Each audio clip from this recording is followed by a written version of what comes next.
जवानों, आओ तुम्हें आज 8 साल के बच्चे के रुला देने वाली कहानी सुनाती हूँ। सबा का एक वाकया सुनाती हूँ। 8 साल का एक बच्चा था। एक दिन माँ को इतना तंग किया, इतना जलील किया कि माँ नाराज होकर थप्पड़ मारकर, धक्के मारकर घर से बाहर निकाल दिया। तू नाफरमान बनता जा रहा है, मेरा बातें नहीं मानता, मेरा नाफरमानी करता है, जिसका खाता है उसका क्यों नहीं मानता। तुमसे बेहतर तो कामयानों का गधा निकला।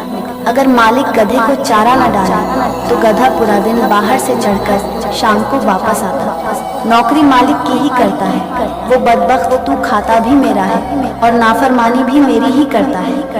ये कहकर कि तू मेरे आंखों से दूर हो जा, ओझल हो जा, आज के बाद तू मेरी नजरों के सामने ना आ। ये कहकर 8 साल के बच्चे को माँ ने धक्के मारकर घर से बाहर निकाल दी और अंदर से कुंडी लगा दी। बेटा जब दरवाजे से रोता हुआ बाहर निकला, कुछ सोचता हुआ इसने एक गली के तरफ रुख किया।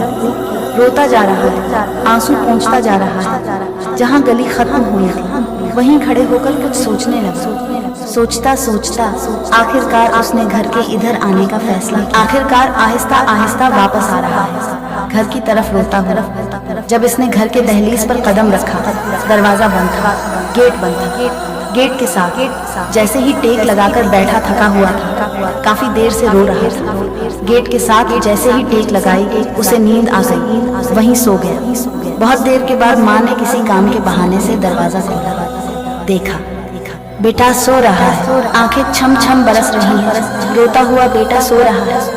माँ का गुस्सा अभी भी ठंडा नहीं हुआ था, क्योंकि माँ को इतना तड़पाया था, इतना रुलाया था।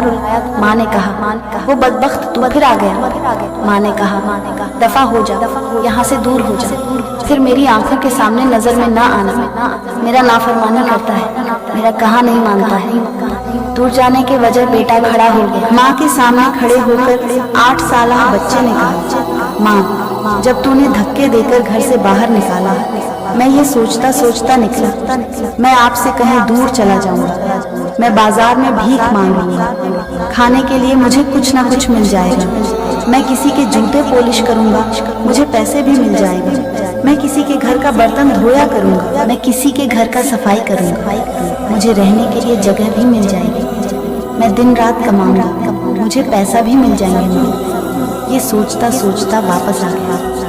मैंने वापसी का रास्ता इख्तियार किया, वापसी का फैसला किया कि रहने के लिए मकान भी मिल जाएंगे, खाने के लिए रोटी भी मिल जाएगी, दुनिया की सारी नेमतें भी मिल जाएंगी, मगर माँ तेरी जैसी माँ तो नहीं मिलेगी। माँ ये सोचते हुए वापस आया, आप जैसी खालिस मोहब्बत नहीं मिलेगी। बस ये सोचते हुए मैंने वापसी का फैसला किया। हाय माँ ने बेटे को सीने से लगाया। मैं कौन होती हूँ तुझसे नाराज होने वाली, मैं तुझसे राजी हूँ, तू मेरी नाफरमानी ना किया कर। हजरत मौलाना जलालुद्दीन रूमी रहमतुल्लाहि अलैह फरमाते हैं, एक माँ जितनी मोहब्बत करती है, उसने बेटे को धक्के देकर घर से बाहर निकाल दिया, फिर धक्के देकर घर से बाहर निकाल दिया। तीसरी बार आने वाले नाफरमान बेटे को गले से लगाया, उसे माफ कर दिया।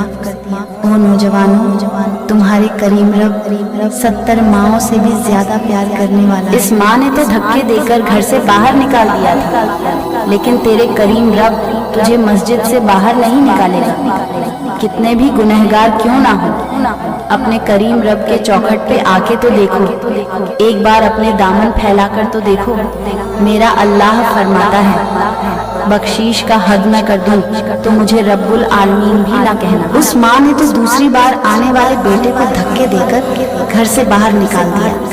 मैं पहली बार आने वाले गुनहगार को भी अपने रहमत के आगोश में ले लेता हूँ, उसे भी खाली हाथ वापस नहीं जाने देता हूँ। मेरा अल्लाह फरमाता है, मेरे दरवाजे पर अगर फिरौन भी आ जाता तो मैं उसे भी माफ कर देता। तू कौन है?